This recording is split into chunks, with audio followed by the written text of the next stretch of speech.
Channing Frye, I mean, there's so many introductions I could give you. I could say NBA champ, I could say podcast pioneer, but I'm proud to say Channing Frye winemaker. Thank you very much for joining me, mate. Thank you. I appreciate you having me. But I played with a couple famous Australians, you know, Matthew Dellavedova, Andrew Bogut. It's one of my favorite, the pride and joy of the Utah Utes. Well, the #1 pick in my draft. Yeah, so to give you some context, where I'm based at the moment, it's 7:30 in the morning here in Adelaide, South Australia. So this is the hometown of Joe Ingles from the Utah Jazz. Oh, yeah. We're about 7 hours away from where Delhi was born in Maryborough. And Bogut's just floating around somewhere in Australia at the moment. So you've got a good Australian history who are some of your former teammates. And you said before that you've been to Australia. Yeah, so in college, we stayed out in Australia actually 21 days. It was one of the best trips I've ever had. We went down the East Coast, Sydney, Adelaide, with the Great Barrier Reef, went out there. And then our coaches would go wine tasting all over the place. So we would play games basically every 3 days. So we played 7 games. And our being in college, we had the greatest time ever. Everyone was nice in Australia. I love it. I'm not a big fan of spiders. And y'all have some of the biggest spiders I've ever seen. Yeah, I know. So now because we're getting into like the warmer weather here in Australia, so my morning routine is I drop my daughter off at childcare and I go outside and I try to get rid of the redback spiders that can kill you with one bite. Yeah, no, dude, that's too much. And then one thing I'll never forget is, so in America, like a little cockatiel is maybe this big. Yeah. Right? The white birds, they look like gigantic parrots. Yeah. In Australia, those birds are 2, 3, 4 feet high. Right? So I'm walking around and that's your version of a pigeon is a 4-foot parrot. Yep. That's squawking and they're not afraid of anything. So it was amazing. Australia is like every animal is on steroids, like a snake, a kangaroo. I was the tallest on my team. And we went to the zoo and this kangaroo was lying on the ground. So I went to go take a picture of it, like just stand next to it. And the kangaroo stood up and was as tall as me. And the zookeeper was like, you might want to back up from him. He's sizing you up. Like he's not used to people being his height. He's like the main guy. Yeah. So I said, you know what, bro, this is your stable, this is your cage, whatever this is all you. I don't want none of them problems. Exactly. Some of them are friendly, other ones aren't. And the thing about South Australia, I guess, is that we have like these petting zoos where they just go, you know what, we're just going to open the gate and good luck. Like if one of them attacks you, you can go pat that goat if you like, but there's a chance it's either going to attack you or it might urinate on you. But you know what, if your kid has a good time, then who cares? Exactly. You know what? It's all good. They're animals. They're probably frustrated being cooped up. They don't have wine to drink.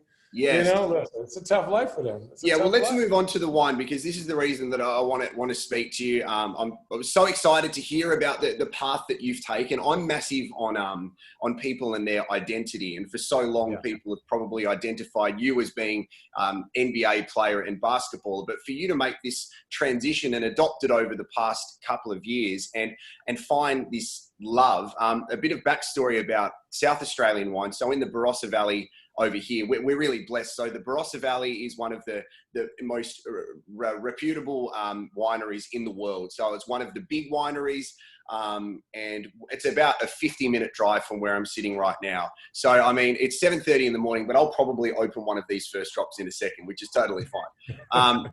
McLaren Vale down south is exactly the same. But I was speaking to the winemaker of this wine yesterday, and he was telling me that the Barossa Valley is not only one of the best in the world just because of reputation, but because we've got some of the oldest soil in the world.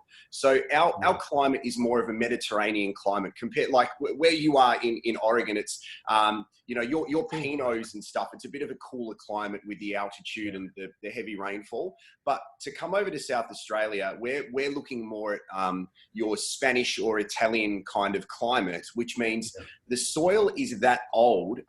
It's actually older than Europeans because there was so much disease which went through Europe that didn't affect Australia.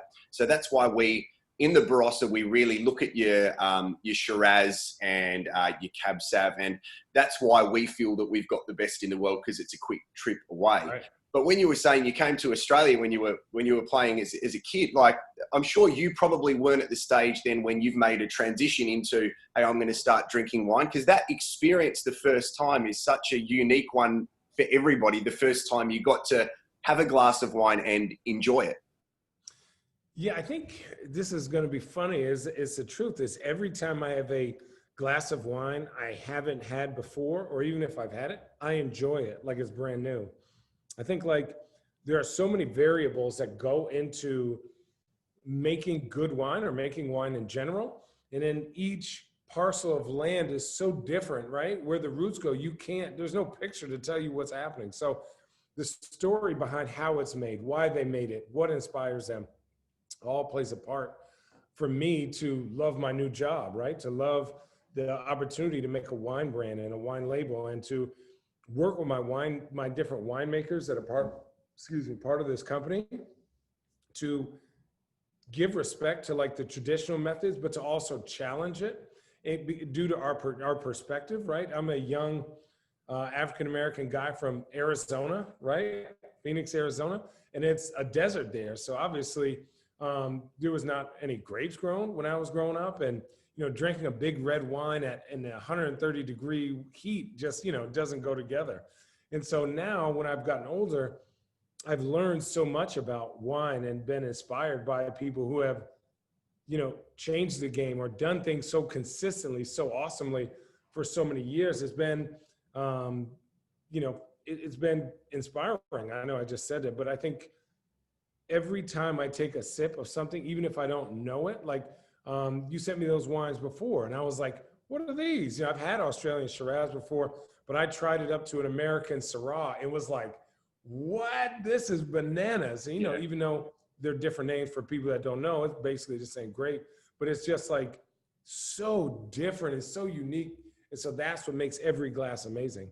Yeah, I find that interesting as well, because the ones that you'll get today, you've got about 6 different ones coming to you, and this one, the Mother's Milk, is one where it's their traditional standard wine. And then I had one which was a different vintage, and I actually asked the winemaker, I said, I don't want to sound offensive, but why does this taste so much better than the other one? He said, because South Australia over the past couple of years has gone through a drought. So because of the concentration of the grapes, you're going to get a lot more flavor. And you're right. I feel it's funny when you drink with a winemaker, or you are on a road trip and you've got someone from a different country who says, try this, or you're on a jet and they go, try this. It actually gives you an opportunity to have a conversation, and it tells a story about the wine. People use it as a status symbol, but they also use it to go, I'm proud of this because it's from my hometown, or someone recommended this to me, or I got it as a present. So it actually, I was reading one of the articles you did. You're right. It's a huge conversation starter to sit there and enjoy it and talk about what you're consuming. Totally. I think it's a connector, right? And, I could be from, I am from Oregon and you're from Australia, yet we are connected through wine. And like, when I give somebody an Oregon Pinot, an Oregon Chard, or a Syrah, or something from Walla Walla, anything, depending on where I'm going, it is because I have a story for you that is like a respect thing. To me, it's like if I'm going to dinner with, my guy, Doug, right? And Doug Sanders is my agent, he's my best friend. I've known him a long time. If I go to dinner with him, I'm always bringing him new wines to challenge his understanding of what his palate is, right? So he may stick in his little realm of like, okay, I like Pinot, but I like this kind of Pinot. I may bring him something to explode his brain. I might bring him a Chilean wine. I might bring him something just because that's my guy. And I want to sit and talk to you. Like, I want to be connected to you for those moments, because, like I say in my articles, and like I say just in life, we don't know how much time we have left on this earth. And so for me to spend these moments with you, I value them and I cherish them. And to have great conversation with somebody that you love and respect, or that you want to get to know, is amazing. And it's just like memories, liquid memories, man. It's like, hey, Doug, remember we had that delicious bottle of wine? Yeah. We went to Vegas. It was a little overpriced, but absolutely worth it because it went well with the, rabbit ragu that we had, and those are the kind of memories that just fuel me to make sure that I'm constantly putting my soul into this. It's a business, obviously, but putting in my soul into wine and a business. And I'm just humbled the fact that like people have my wine, our wine, in the middle of their table, right? And I hope that when they drink it, their conversations are great, and then they have great memories. Yeah, it's fascinating you talk about the different cultures. I was in Shanghai last year, and to see how different people from different parts of the world consume wine is fascinating. So I went over there, and I was actually sitting with the winemaker, and he was handing out, I think, $400 bottles of red. But the Chinese don't drink for taste, they drink for consumption. So it's basically drink as fast as you can. And we're watching it going, just slow down, enjoy it. Go, come on, and just throwing it back. And we're thinking, you just got to stop here because you don't realize what you're doing. But for them, it was just consumption. So to see how every part of the world does it differently, it actually is a real education piece. For sure. And I just got back from China a couple of months ago, and I thought it was just me. Like, I drink fast, right? I drink fast. I'm a big guy. I'm 7 foot. So I could throw down some beers. But I remember these guys who were 5'1", 5'2", were just chugging beers and chugging wine. And I'm like, I kind of like these guys, right? But I think it's different, but it's respected. It's like if you go to Italy, you go to dinner for 4 hours, right? You may drink 6 different types of wine. You go to France, dinner is 4 hours, 5 hours. But like just the different cultures, the fact that a bottle of wine is on all of them. Now listen, if you purchase our wine, or if you understand us and you want to support us, I don't care if you chug it, put a straw in it, freeze it. Now, obviously there's a way I would like to enjoy it, but if you enjoy it that way, that's it. We don't care, just as long as you have a smile on your face drinking it and appreciate how much time and blood, sweat, and tears we put into this project and how excited we are for the future of it. Yeah, I want to get to Chosen Family and really lock down on that in a second. I wanted to talk quickly about the wine culture through basketball, like reading about CJ McCollum with the NBA bubble and taking his bottles of wine. And I really think, like, I wrote on social media the other day to JJ Redick, and I like his podcast, but I'm like, I reckon Channing, Richard, and Ali pioneered the player-driven podcast, because I really think you guys did. And I'm a huge road tripping fan. And Thank you. What I love about it is it actually, like, you were playing for the biggest team in the league in the world at that time, and probably through the most stressful time, but the way that you could express yourselves creatively was to sit down with your friends and just to have a chat. And I think that in 2020 in the media, now I've until recently worked in radio for 16 years. I understand how the media works. We have a narrative, they set the agenda, the conversation, they always go in saying, here are the experts you need to listen to for this opinion. And it shouldn't work like that. So the fact that you guys took control of the message, and what you did is you broke down barriers straight away. And I think, honestly, to hear what you spoke about, and it was such a light and shade podcast, and it still is, where you can have a laugh, but then really lock down on some serious issues. And that's where I heard the influence that wine had on the podcast, because you were either on the plane or you were sharing a glass of wine. It's like those TV shows where you watch people drink and you're like, I need a drink. And I'm at the gym listening to Road Trip, and I'm like, hold on, I should have a protein shake, but I feel like a glass of red. So yeah, it's a long-winded question, but I think that the wine culture in the NBA is really starting to grow. Oh man, it's blowing up. And I think, to give a credit to the players in NBA now, they are so informed and so everything is accessible, right? Where back in the day, before obviously internet blew up, social media, now a guy who buys a bottle from Nickel and Nickel or Jordan or Opus One can literally send a direct message to that owner and say, I love your product. Can I come taste at your tasting place? So there's no in between. There is like direct connections between wine and people who enjoy it. And I think more players are being more than just athletes and going after things that they love and really diving into, not just their hobbies, but things that they're passionate about. And so for me, the story behind road tripping was Ali and Richard were going to start a podcast on the Cavs, and Richard needed reps because Richard wanted to become a reporter. So he said, Channing, I want you to be our guest. And I said, I'm not doing it. I'm bored. He goes, I'll give you 2 bottles of wine. So I said, shit, I'm up there, right? I said, none of that cheap stuff either, right? And I'm joking, obviously. So I'm up there. It's all of us in this room with one microphone in a glass, and we had to tape it so the microphone wouldn't go around. Yeah. And so we're talking, and all of a sudden Kyrie comes in. And we're like, scoot over, Channing. So Kyrie, Richard, myself, Allie. So all of a sudden it became, we sat there, it was supposed to be 30 minutes. We were there 2 hours, right? And we're like, dude, let's do this again next road trip. So we did it again. All of a sudden, Kyrie comes again. Here comes Shump. Then we're like, hey, everyone goes, well, can we get a bottle of wine? So all of a sudden, we started bringing more and more bottles of wine for the guys to come, and then they would just talk about their life, and they would express themselves and say, like, this is what's really happening, or this is how I feel about this. Like the whole thing with Kyrie, and I love that kid. I think he's amazing. I think he's intelligent. Before he said the earth was flat, he was really pretty even keel. And then after that, he found his voice. He found his truth. And I'm happy for him. I'm proud of him. And all of a sudden, there's been some amazing stories on that podcast that I don't think I ever would have had the opportunity to have. Derrick Rose, obviously LeBron, Kyrie, Kyle Korver, Tim Duncan. They had James Worthy on, I think. They've had so many players. Bill Walton. Yeah, Luke Walton, Bill Walton, Gilbert, right? Which is one of my favorite episodes. Wine was always in the middle because it is a connector between people, right? And the wine that we had on there, Allie and I chose because I was like, well, does this guy like this kind of wine? Does this guy like this kind of wine?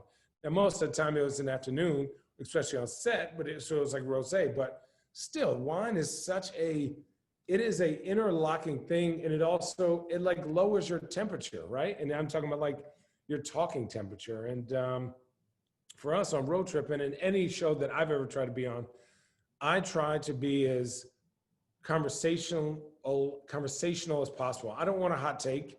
I may say something crazy here and there, but I'm not trying to make a hot take. I'm not trying to be famous based on my guesses for who's going to win, because most of the time I'm rooting for the guys that I like anyways, whether they win or lose. So, I think that's where media is kind of changing, but I'm glad to have been part of the original kind of player podcast and still doing it and evolving with the times. Yeah, and I love it. And it's funny because I think players, and no matter what sport you play, I work with a lot of athletes here in Adelaide, and I love to get to know the person behind the athlete, because ultimately we're defined by our job so often. So to see that release, like it sounds so immature of me, but one of the moments I had to pull over my car and stop is when LeBron said, talking about peanut butter and jelly with him and D Wade, I think. And then he said, no, it's like poop and pee, because you like farting and peeing, because you can't do one without the other.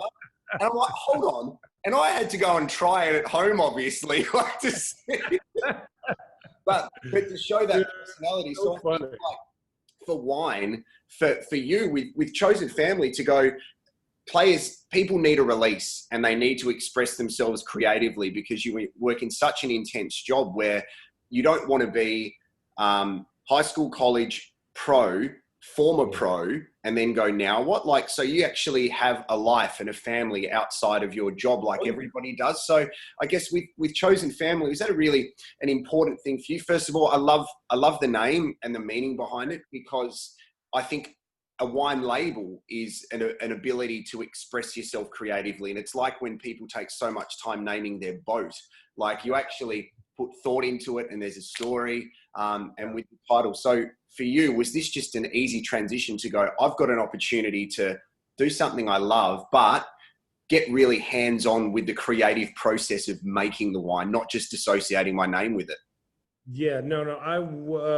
The 2 guys that I work with, one of them, Jake Gray, we're actually in an office right now, going over our plan for the year, going over what's happened the last week. We launched last week. So it's like when Jake came to me with this opportunity, when Jake and Chase came to me with this opportunity of like, let's make a wine brand together. You have the bug. Let's do something different, right? Let's sit down at the table. And we're already friends. I told them I want to be part of every process other than the actual winemaking. Like that's Chase's realm. He's a genius. He's our winemaker. And obviously I'm there a lot of days. But for me, I also respect him enough to give him his space. I trust him enough because I bought his wine for the last 6 years, seen how he's evolved as a human and as a winemaker. And then the people that we are going to work with in the future, I was there with my 2 youngest daughters and my mother-in-law. We picked grapes to make bubbles. So we're making bubbles in 3 years. I was there when they brought the grapes off the truck for our Syrah, which is coming out in 6 months, right? And then in 18 months. So for me, I told him, I don't want to do this if I can't be part of every process. The label and the name is a representation of us as a group of guys who are constantly evolving and growing, but that appreciate our relationship when you're sitting across the table, eating and drinking and breaking bread with people. Living in Portland is a big wine and food restaurant scene. And so we always, before COVID, we would love going out and love going to pool parties and at my house and then bringing their kids over and us just being around each other. And so, not everybody has the luxury of having their family with them, their actual family with them. So the people that you spend time with, to me, and my motto in life is that's who your family is the people that are going to support you and love you, but challenge you at the same time and hold you accountable. So for me, all of us come from different walks of life, but if we can share some singular moments, right, with each other, it's going to motivate us to become better for each other, right? If we can create with all the hecticness that goes on outside of the house for like 1 hour, for 2 hours, for 30 minutes, if we could just share laughs and joke and smile, it's going to recharge your empathetic battery. And so even the logo, like, it is a C, everyone asks. There are 3 C's and a W. So it's Chosen. So Jake, Chase, and myself. And then the W is wines, but there's all 3. But it's a broken circle because that circle is going to constantly expand. We're going to expand as a business. Our families are going to expand. Chase is a newlywed. I have 4 kids. My kids are grown up. But for me to have them in every part of this, including my wife, my mother-in-law, my best friends, has been everything. And so it's like created such a bubble of love, but a bubble of motivation, and not let them down and to not let me down, and to not let the people who support us down. Because, when people say, why do you do it? I'm like, I've never had a chance to be creative, right? Basketball is not, for the most part, basketball is very cut and dry. I can be creative, but I'm restrained by a court. Excuse me. With Chosen Family, I'm not restrained by anything other than our business practices, which are getting right now. But the juice is delicious. For people who say, well, I don't like Pinot, give ours a try. For people who say, I don't like Chardonnay, give ours a try. I promise it's different. It's delicious, and it's made us at some of the highest quality that we could get, made from somebody who's already an established, very good winemaker. Yeah, I find that as well when you go wine tasting, and my wife's pregnant, so she's the designated driver. So thank you. So like we go, I've got a 4-year-old daughter and another daughter due in January. But the great thing is we go wine tasting, and as you said, when you go wine tasting and someone says, hey, try the Pinot, sometimes people go, no, I'm not a Pinot drinker. And that's probably one of the toughest barriers to break, because you need to go, well, hold on. Like you mentioned in an article, it is about trust. And it's like, well, trust is just try it. Like, I'm not going to be offended if you don't like it, but give it a try, because without doing that, it's not like the wine's going to make you sick. You try it, and there's a fair chance that you are really going to like it. I had my father-in-law is a big wine guy, and I find I'm a good wine drinker, but I think we're so blessed here in South Australia and over in the States, there's lots of good wine, but I can't tell the difference between a $50 and a $500 bottle yet. I still can't. I think it's hit and miss. And he came and said, hey, try this bottle of wine. It's worth, almost $1,000. And he took the cork out, and it literally smelt like dog shit, because something had happened. And this is my father-in-law. So I'm trying to go, yeah, I love your daughter. I love your granddaughter. The wine is shit. But are you at that point where you could be blindfolded and you could tell which one was the expensive one and which one wasn't? Sometimes it just depends, but I think there are amazing wines.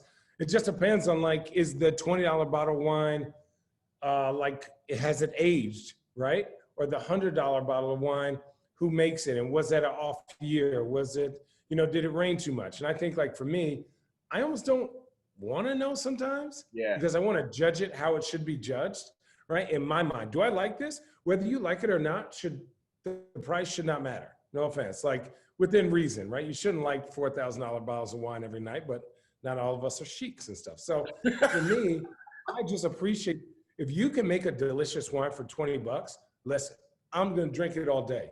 But if you make a wine for $100, I want to know why it's $100. I want to go there. I want to see. I want to know why it's special. I want to know if it's a unique taste. But if the $20 bottle of wine and a $100 bottle of wine taste the same, I would more likely tend to always buy a case of that $20 bottle of wine. Yeah.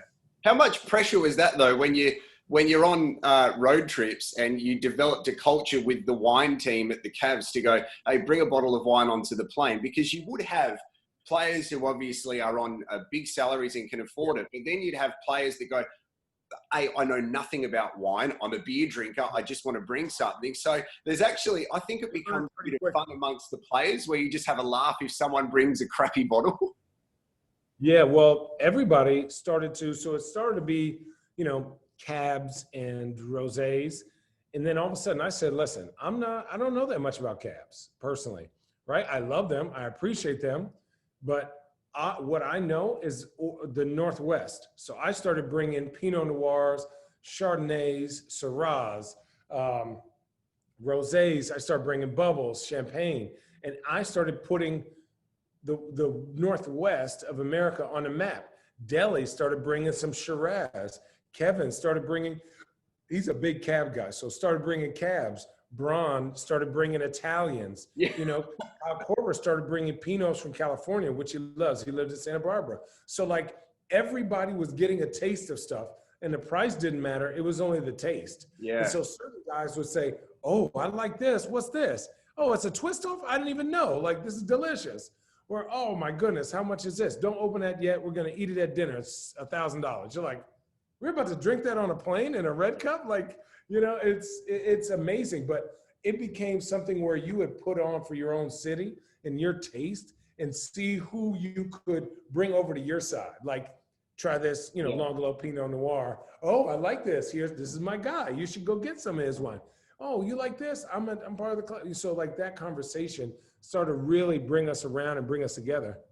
So I guess if I'm going to have you over for dinner, you come to Australia, you come into Adelaide, and I say, Channing Frye, you've got the Chosen Family, or I want you to bring a bottle to me. We're going to have a beautiful steak. I've got some Argentinian chimi sauce I'll put over the steak with some roast potatoes. My wife has cooked. My daughter's in bed asleep, and it's wine time. What are you bringing? First of all, and this comes from my two partners here, we start with some champagne. Obviously, boom, right? Always start with the champagne. I told you, we're big drinkers. Then, of course, we're going to get the Chosen Family Chardonnay, which I think is next level. Right after that, right? Because you have those potatoes. I don't know if you put the potatoes on there with a little Parmesan cheese, a little appetizer. The rosemary from the garden as well.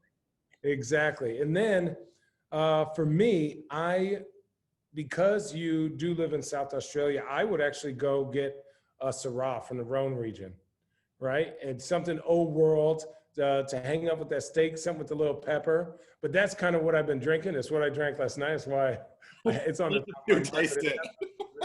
Yeah, I can for sure taste it.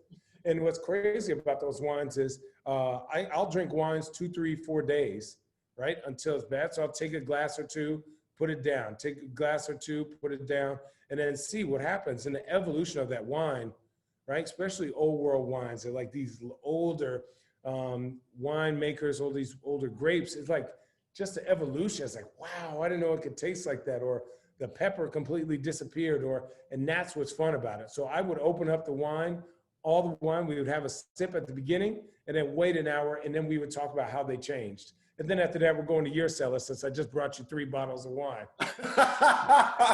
I love that. And before I let you go and wrap this up, I obviously sent you over some South Australian wine. There's more coming today. Could you tell the difference in the contrast. You briefly mentioned it before, but what I love, and I wanted to know about Chosen Family, is because here, the First Drop Wine guys here, they've got their vineyard in the Barossa Valley, but they're also expanding their business to go to all different regions so they can have that vast majority. So could you taste the strong boldness of what you had? For sure. I think for me, and just remembering, obviously I had the mother's milk. For me back then, I had only had so much other wines like that. So I could tell that it was very, very different in like a delicious way. I don't think enough Australian wines get the love that they deserve, especially when it comes to the media.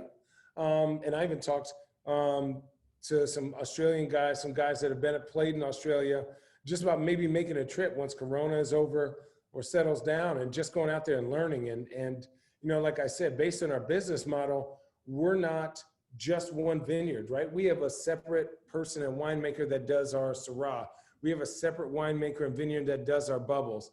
We have a separate winemaker and a vineyard that does our Pinot Noir and Chardonnay from the special AVA in Portland. So for us to go out to Australia and to create relationships and learn and grow is something that is within our board of, you know, our future board of what we want to do. So it's been awesome to just learn and grow. And, you know, you're inspiring me to go out and get more Australian wines and learn the different tastes.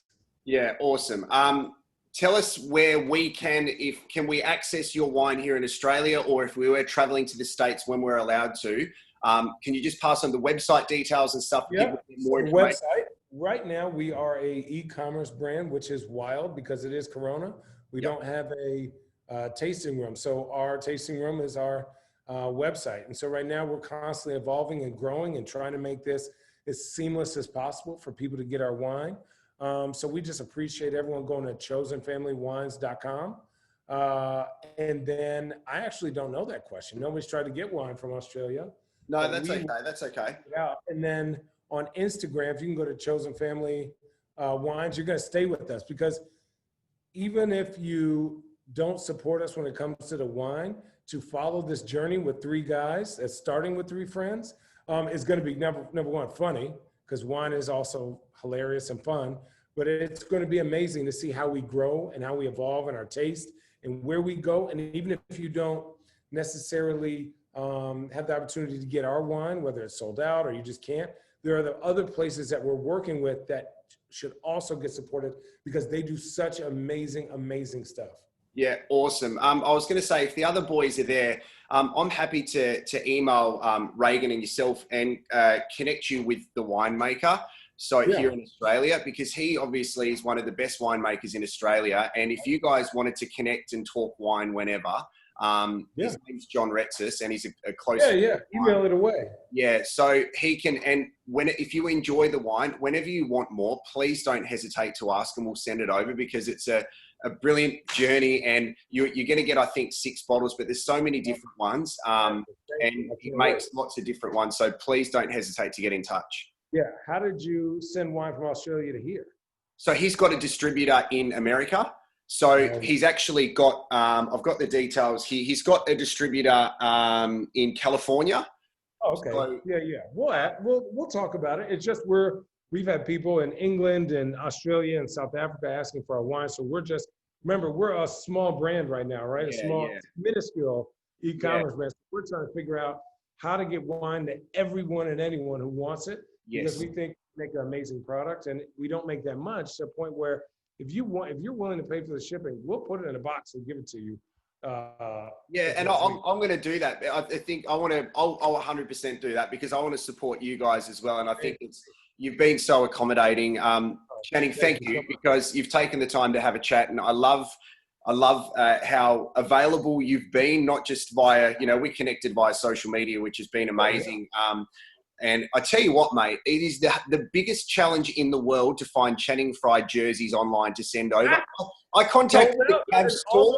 They're like, sold out. I contacted China for a dodgy one. They're like, no, sir. So what I'm going to do is I'm going to buy a couple of road trip and T-shirts and ship them to better. But, mate, this has been an amazing conversation about wine. And Thank you so much, man. Good luck with everything. I'll be promoting it as much as possible. And I love the story behind it. I love the fact that you've been so involved in the winemaking process, and you can see how important that is, mate. Take care of your family. You have a great day. Yeah, thank you so much. I really appreciate your time, mate.